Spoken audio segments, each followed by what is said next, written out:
ClipperBlog Live, post-game, Clippers defeat the Warriors 112-104.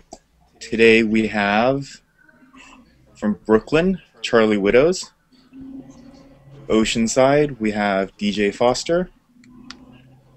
From Northern Alabama, we have Nick Flint. And live from Staples, Jordan Heimer and Kevin Arnovitz. Kevin, why don't you give us your takes from the game? It was a quintessentially Clipper game from start to finish. Efficient offensively, particularly in the outset. Didn't defend the arc. Couple guys phoned it in defensively, particularly Martin, I thought, today. Foul-laden game on both sides. Clippers both drew a lot of fouls, seemed to commit a lot of fouls. And then timely closing act by Chris Paul, particularly at the beginning of the fourth quarter. In some ways, it was the encapsulation of Clipper basketball, at least the mean of Clipper basketball. They seemed like they were really going to run away with it in that first quarter. We were getting ready for Bob Uecker references and talking about laughers, and they looked like they got really complacent for the rest of the game. Is that first quarter something that they can reproduce for 48 minutes, or was that just them running out of the gates, trying to step on an opponent's throat and just couldn't hold it? That's also quintessential Clipper basketball, though. You know, DJ sent out a tweet in the middle of the game, missed free throws, check, big first quarter run, and then letting the second unit give the lead all back up, check. This is the Clippers we know, and I think the question, can they do it for 48 minutes? That's everyone's question. You know, the question is, will we get to see fourth quarter Chris Paul and first quarter Blake Griffin for 48 minutes a night come the playoffs? And we won't know until the playoffs. This was a matinee. It was a matinee crowd, matinee energy, which is to say not much energy throughout. You know, Golden State is hanging in there but barely wanting to win on the same time. And so I think it's a very hard game to draw any new lessons from. Kevin, Jordan, we've all talked about this before, the going to DeAndre Jordan early in games thing. They went back to it today. He had a big first quarter in general. Have we learned anything more about this, or why they're not doing it the rest of the game? Well, we learned that we're not entirely sure if Andres Biedrins is really interested in playing professional basketball. A question that has been swirling in Northern California for some time. You know, I asked Vinny about this a couple of games ago, and, you know, you'll hear a lot of coaches say, you know, and they used to do this for Ben Wallace a little bit back in Detroit during their heyday, which is, hey, you feed your big man early. You know, he's more apt to be a beast on the boards, defend, etc. Kind of a carrot and stick thing with centers. It's not unusual. In fact, it kind of falls into that charming area of basketball code. You know, do your big man good, and he'll do you good. And today, by the way, as Kevin mentioned, this Warriors team was ridiculously undersized. I mean, there were times in the third and fourth quarter where combined, the two teams were playing 7 or 8 guards at once. It was just such a weird game in that sense. I really like Dominic McGuire, to be honest with you guys. I don't know. I thought he played big and small really well. I think they got a nice little piece in him. What do you guys think? He's a versatile guy. I like him as well, too. I think in the right system, he could probably be a pretty good defender, too. He's just played with just horrible organizations thus far. Yeah. Next question for you guys. You guys have talked a lot about Blake's personality lately on the Clippers podcast over at ESPN LA, which is great. If you guys aren't listening to that, listen to that. Calling him a WWE heel. That's Beckley Mason, by the way. We have to credit Beckley every time we say it. It comes with a little copyright next to Beckley's name. But I thought tonight was especially bad in that regards, in that Blake was kind of a supervillain tonight, and the not getting back on defense and staring at refs, and it just seemed a little amplified tonight to me. Maybe I'm looking for it more. What did you guys think? Well, I think you're right. I think the line comes when the staring at refs becomes not getting back on defense. You know, to me, that isn't super villain. I've been defending Blake's heel act because I think if that's what it is if it's a heel act, like a guy banging you in the back of the head with a folding chair, then that's effective. You can get in somebody's head, you can knock them out when the ref's not looking. When you're not getting back on defense, that's not a heel act, that's bad basketball. And there were 3 possessions in a row at one point where Blake argued, didn't get back, and then committed a dumb foul on the third. So to me, that's beyond kind of what we've been talking about on ClipperBlog, on the ESPN blog. It's a podcast. That's just shoddy. You know, that's just lazy. And that I think goes with the sense that this game had a mailed-in quality. There was just not a lot of energy. And I think when the energy's not there, what's left is just whining. Yeah, and as you said, just going away from that for a second, you know, DJ, your observation on the first game of the season that, you know, there are going to be games where the Clippers win sheerly by talent, not by effort. Tonight was that. Of the 10 starters, the 5 best players on the floor were Clippers probably. You know, Randy Foye, you can make a possible case, but, you know, 1 through 5 belong to the Clippers, 6 through 10 belong to the Warriors. And just quickly, by the way, and this is Charlie Widows, I'm giving you some red meat for me being a homer. Everything Kevin's saying is true. Where I draw the line, though, is where our instinct is to wring our hands and say, oh, this is so Clippers. Where, in fact, you know, most good teams don't necessarily put away the under-talented teams by 30 points every night. If you go and you watch the Spurs or the Lakers or the Thunder or the Bulls, I'm not sure that this is a uniquely Clipper thing, letting undermanned teams hang around in the NBA. It's true. You know what? I mean, I watched the end of the Boston game last night. They went into Toronto. Look, I know they're doing a nice job defensively up there this year, but, you know, Celtics are, you know, here they were. They're coming off a hot streak. They've beaten some of the best teams in the league. You know, had that been the Clippers losing to Toronto, we'd be, you know, we'd be just questioning the professionalism exactly. of everybody. I mean, we'd be calling for this, calling for that. You know, OKC's lost, I think, half of the last 8 games. Some games they shouldn't lose. Lakers totally phoned it in. I mean, granted, without Kobe against Denver last night, they got out-hustled. So there's something to be said for Jordan. Again, it might speak to the larger theme of the season, which is, you know, all of a sudden Clippers start playing 600 ball. It's not enough, right? On the other hand, you don't want to dole out praise to a team that clearly didn't exert the best effort, whether it's because they're not running back on defense, whether it's because, why help off Darrell Wright? There's no one on that team that's going to hurt you other than him. You know, stay home in the corners, play a Van Gundy Popovich brand of defense. You know, let the chips fall where they may with DJ underneath. There were just things that aggravated me about the game schematically. That I don't think really lack of effort. It's just decision making. And frankly, you make lousy decisions when you're tired, inattentive, or you just don't care. All right, well, I think it's all pretty much been said at this point.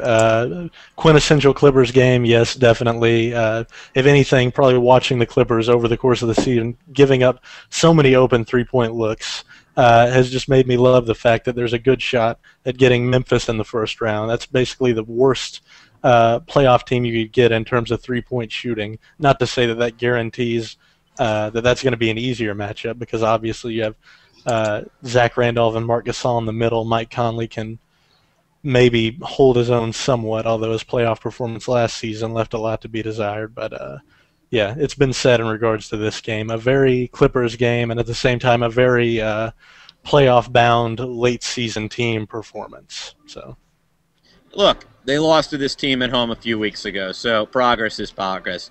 You know, Vinny said it. Look, it goes in the left-hand column, not the right-hand column. Not to make excuses, you want to see. Well, the lack of David Lee definitely helped there. Yeah, but, you know, there you go. So now Monday night becomes a much more interesting. Yeah, I don't want to say important. I mean, they're all important. One game is one game. There's no such thing as must win. You know, you would like to see the Clippers hold on to the 4, challenge for the 3, but certainly not fall to the 5. You don't want to go on the road for 2 games, you know, 1,700 miles away. Yeah, definitely agree. All right.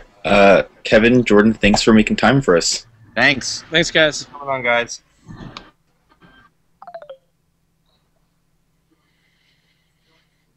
I'm a little concerned, going back to the point that Jordan was making, that the Clippers almost never seem to put away a game in the first 3 quarters. And I know they were saying that good teams don't always do this. And yeah, we do hold the Clippers to high expectations. But other than the Charlotte game and maybe 1 or 2 others, when has the game been over entering the fourth quarter? Yeah. Very rarely happens. The thing that jumped out at me is those guys are right on about the other team. That every team does something like this all the time. It just when you hear the names of the Lakers, the Celtics, I'm sure any other good team that you mentioned, those teams have all been good before. They've had success in the playoffs. Yeah. Are the Clippers a good team? Like we think so. They're definitely a playoff team, but they don't fit in with that group that like is almost can be entitled to like thinking that they're better than other teams. What have the Clippers really done to give them that idea? I mean, yeah, they have a lot of talent, but it doesn't seem right that they would have that attitude. And I think that's what turns off a lot of people to this team is that they do kind of feel entitled to all this respect. And I think that going back to the Blake Griffin thing is that when he's looking for those calls, I think people see it as a whiny, entitled guy complaining that he's not getting respect. And it's, have you earned that respect is the question. So I think that's a big narrative for this season and maybe why we judge them so harshly. Going on those yeah, and this almost goes back early season. A key thing we talked about. Go ahead. Go, Nick. Some lag happening here. Go, Nick. Alabama, worthless. Anyway, point being, the entire concept, the respect, I guess the idea that the franchise as a whole is sort of still trailing despite the talent right now. Just to look at the numbers, we can say that the Clippers over the course of the season have performed at a level similar to your Celtics in the East, the Lakers this season. The history isn't there, and that's definitely going to it has impacted. It'll continue to impact the way public perception is about the Clippers and about their attitude.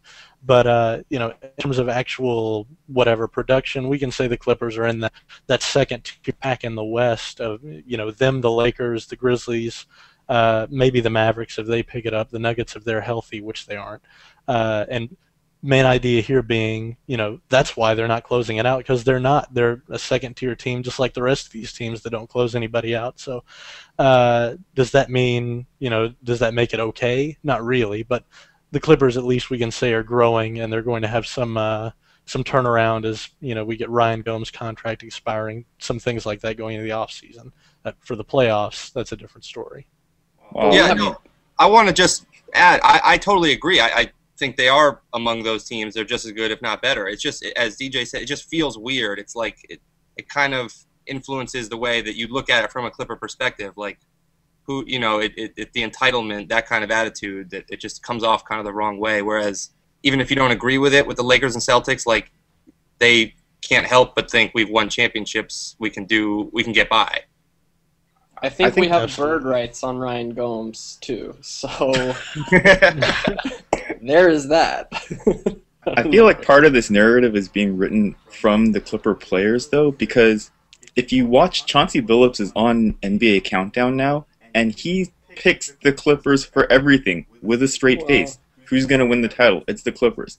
And when you read about these articles from Mo Williams and Chris Paul, they're praising how great the training staff is and how this team is ready to go.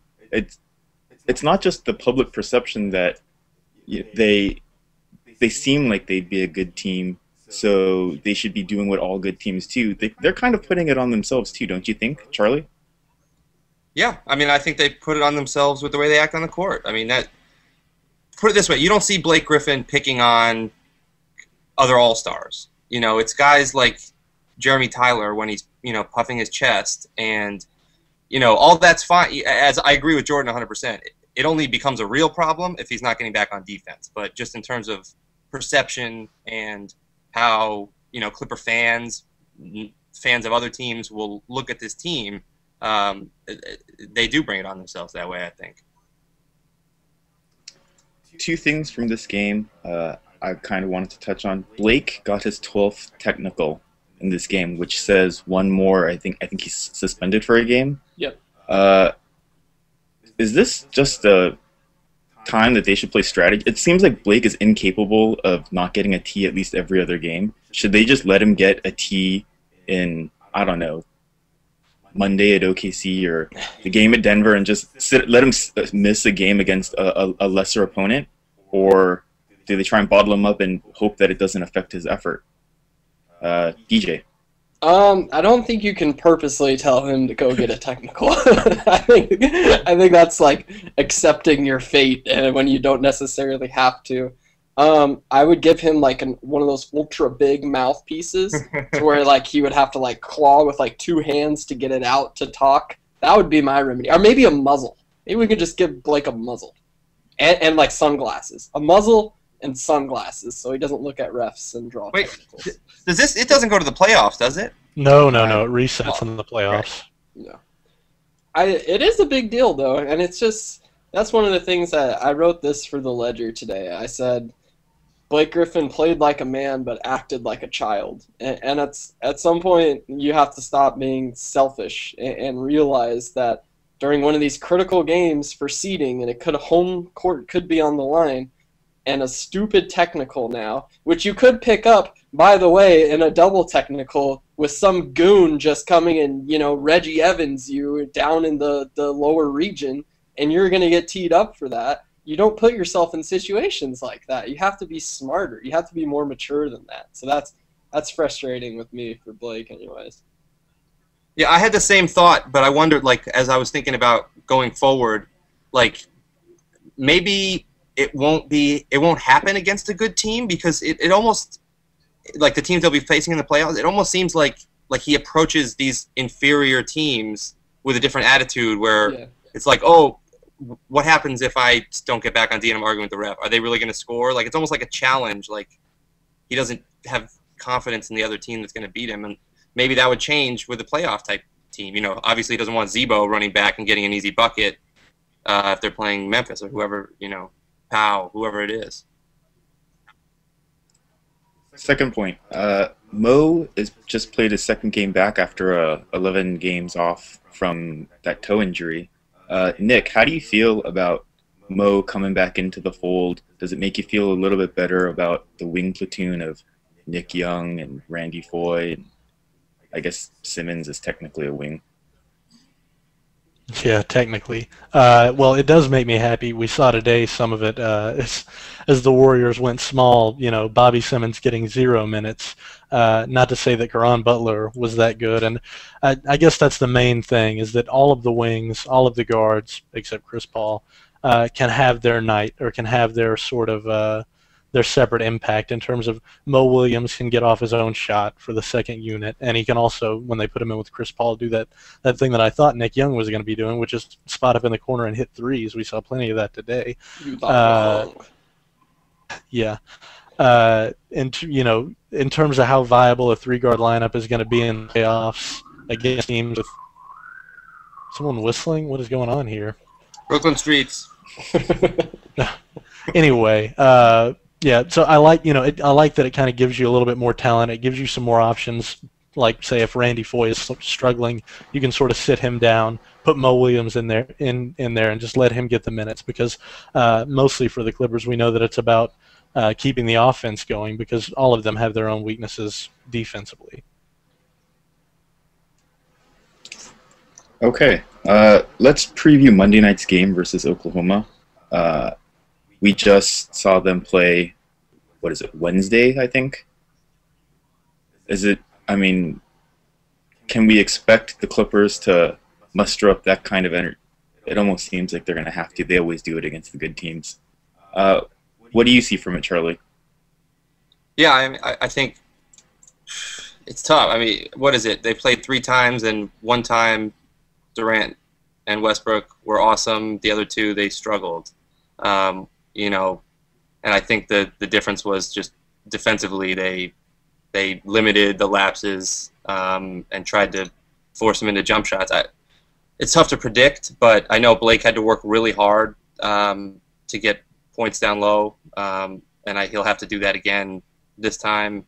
They can't afford any of the again, not to dwell on it, but I know I saw Foy do it, I saw Chris Paul do it, I saw Blake do it, where they just lost track of the game and were complaining. And obviously that won't stand against Oklahoma.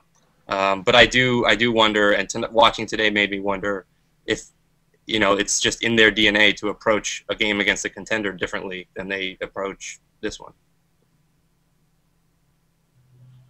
DJ, how about you? I mean, pretty much what Charlie said. I think it's going to be a good game.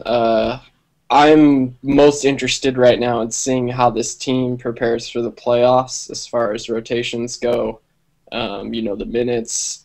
I don't think Blake Griffin and Chris Paul should ever sit at the same time, so that's something I'll be watching against Oklahoma City. So a couple little things to watch. I don't think Oklahoma City has a whole lot to play for right now, but they may want to send a message to the Clippers that, look, you can't beat us 3 times. I don't think Oklahoma City has lost to anyone 3 times this season. So there's that. Should be a good one. Nick? Yeah, in terms of my thoughts on it, for one thing, if Oklahoma City ends up resting anyone, then we'll throw that out. I hate the lag. I hate it. Anyway, I'm mostly interested to see Bledsoe, see him get more minutes, hopefully, depending on what happens with OKC's rotations, and see what he can do on Westbrook, and then see what happens in terms of Kevin Durant, who, if he plays and is going hard, we'll probably see him take care of business pretty easily against De'Ron Butler, as he has in the past. A key thing last game was that even though Russell Westbrook shot, I think, 30% or something like that, also shot 15 free throws. Can the Clippers limit his ability to penetrate, or and get him shooting those long twos that he likes? Okay, let's take a moment and look at what the favorable, unfavorable, and cringeworthy matchups are versus Oklahoma City. We'll start with the unfavorable because it seems like it'd be the easiest. Let's see, DJ, what is the unfavorable matchup for the Clippers? Ooh, I'm going to go back to the bench and say James Harden versus Nick Young. Cringeworthy, unfavorable, all bad things. James Harden's the most efficient player in basketball. I said that earlier. I stand by it.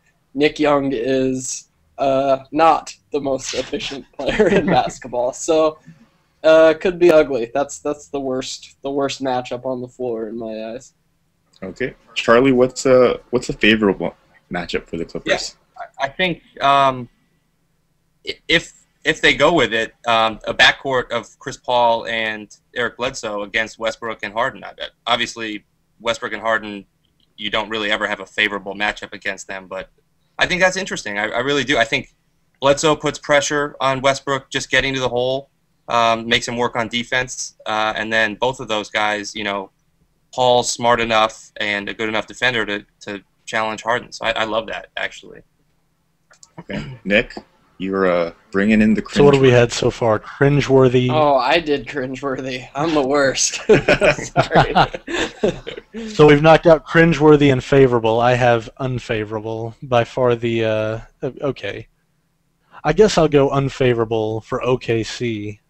I'll switch it up on you a little bit. The Clippers can hit the boards pretty solidly, even though Blake is getting contained on the inside, and they can also take advantage of turnovers a little bit. But it's not a kind of game-changing sort of thing with the way Oklahoma City can score with their matchup advantages. So that's kind of your neutral aspect right there. Okay, good stuff. Boo! Don't tell him good stuff. Boo that man. Wednesday night. That wasn't a matchup, and that wasn't unfavorable. You didn't do either of the two things he asked you to do. That was technically an overall matchup that was semi-unfavorable for Oklahoma City. On Wednesday, Wednesday, unfavorable for either side. DJ and Charlie both picked the Clippers to finish 4 in the playoff seedings. Where do you see the Clippers finishing? Nick. That's a tough call. I think I really think that they might end up overtaking the Lakers, especially if Kobe continues to sit. They're going to start running into both bad teams and some teams that have less to play for than them if they want the 3 seed. But if the Grizzlies end up taking, and I think it's virtually guaranteed at this point, they're going to take the 5, then I'd rather see the Clippers, whatever happens, get that matchup with the Grizzlies. I really feel like that's the team that have the best chance to have a semi-easy time with. Yeah.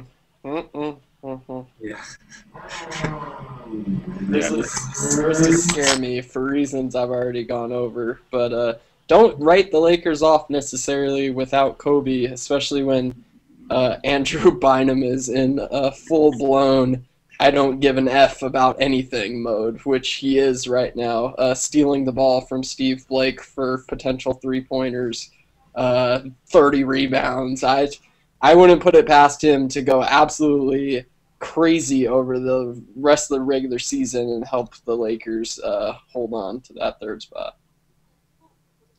What are the odds of getting, if I can say it for a second, what are the odds of getting like the Nuggets or the Mavericks? Like, can they move up or down anywhere? I mean, I think it's basically down to like two different matchups at this point. I think the Mavericks are right there, right, Andrew? I think 3, 4, and 5 are bunched together, and 6, 7, and 8 are bunched together. I think there's 2 games separating the Mavericks and the Grizzlies, so it seems unlikely, especially when you look at how easy the Grizzlies' schedule is. They're gonna finish. I think their hardest game is Orlando, and Dwight Howard seems like he's gonna be out at least 2 weeks. Yeah. So to me, it seems like the Clippers kind of have to shoot for that 3 seed, because with as easy a schedule as the Grizzlies have, if they're not trying to get that 3 seed, they'll easily drop back to the 5. Okay. Let's hit one last topic. On Thursday, in John Hollinger's Per Diem, and then on Friday from Mark Stein's Weekend Dime, they listed 7 to 8 title contenders. And I'm not saying that the Clippers are in the class of Oklahoma City, the Spurs, Chicago, or Miami, but they put the Lakers, Memphis, Boston, and Dallas in that group. Shouldn't the Clippers at least be in that bottom 4? DJ, let's start with you. You have a weird face. Yeah, I do think the Lakers are more of a title contender than the Clippers right now. I don't know that I exclude the Clippers from that group. I think if Boston can continue playing defense the way they've been playing at an incredible level, and they're hot right now, so I would put the Lakers and the Celtics in another group.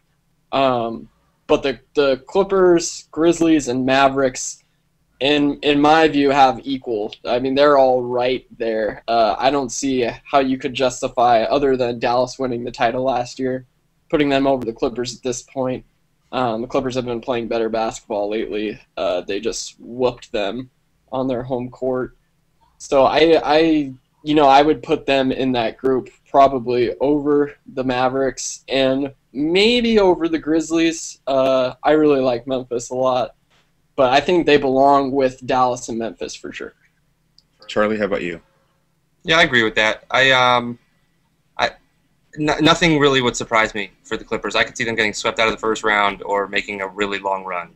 Yeah. You know, Hollinger deals in reason and data, and I just don't think either of those really apply to this Clipper team. I mean, I really don't know what to expect.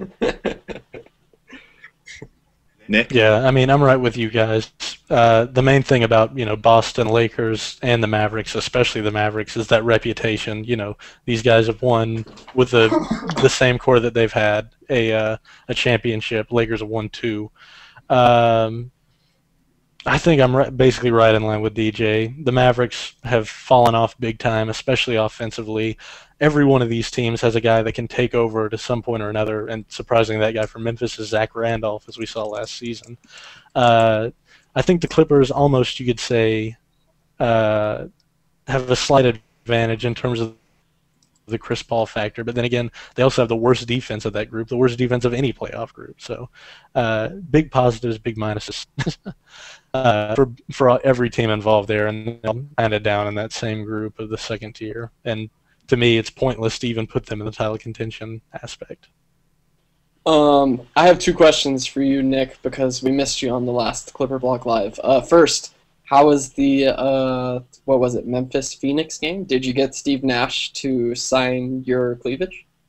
I did. It is there right on the number 13, right back there. That was great. He actually completely blew off a like 13-year-old kid because I had the Yes. jersey. So that was excellent. So you And just then read. afterwards, oh man, oh yeah, I just snuck right in there. Boom. Hey, right here. Yeah, sign that. So That you was just good. Reggie Evans boxed out some 13-year-old kids so you could get your Steve Nash jersey signed. That's fantastic. Also, I wanted to ask you, secondly, did you cut your hair? Because it looks like you have no hair. This popular question pregame, right back here. Wow. All right. That's the reveal. It's all back there. There's a lot of party going on back there. It's business. It's Beedrins in the front, party in the back. Nice. Okay, last question. Back to Monday night's game against Oklahoma City. They're going to be playing at Minnesota tonight. So for Monday, who you got? Clippers or OKC, and what will the score be? Charlie, let's start with you. Score predictions, you want? Score prediction. Yeah. All right. Oh yeah, Charlie. That's going to be, oof. I'm going to say same as the other night, 100-98 Clippers. Wow. DJ? That's like statistically improbable. Yeah. Like- No reason here, no data. I like that. Yeah, we're going no data. We're going anti-John Hollinger Yeah. with our predictions here. Wait, what are we predicting again? Oklahoma City Clippers, right? Sorry, I thought for some reason we were doing Minnesota game for some reason. In which case I would have predicted an Anthony Randolph, Michael Beasley explosion. But since we're doing the Clippers, I will say, because I am negative Nancy, that the Thunder get their revenge against the Clippers and win 104-94. All right, so Clippers have a day off. Oklahoma City coming off the Minnesota game. That's how it is. No, they're both day off. Both day off. Both day off. Okay. OKC play tonight, yeah. But OKC's Okay, they play at tonight. Minnesota tonight. Don't give him data. That's more like gambling data. That's not like we're not talking offensive efficiency here. I want to pick. You know what? I think I'm going to pick the Clippers to win, especially because of that kind of motivation factor in terms of the as much as revenge can be a motivator. I also feel like OKC is the kind of group that's like, well, we've been to the finals, Western Conference Finals. They might be looking ahead. Oh, street noise. Anyway, so I think I'm going to go 100-92 Clippers. I think it's going to be a lower scoring game for some reason too. Okay. What do you got, Andrew? If the Clippers had blown out Golden State today, I would have said that they would have puffed their chests out and thought they were better than they were and maybe got run out of the building on Monday. But because they had to struggle so much down the stretch, I think it's going to keep them humble, and the Clippers will actually win 98-94 in a rough and tumble game. Okay. Reggie my Evans is prediction. going to punch Kendrick Perkins in the face. That's Whoa. how rough it's going to get. Yeah. Yeah. Nasty. Okay. So Clippers defeat the Warriors 112-104 in I guess ho-hum Clippers type way. For Charlie Widows, DJ Foster, Nick Flint, I'm Andrew Hahn. Thanks for watching.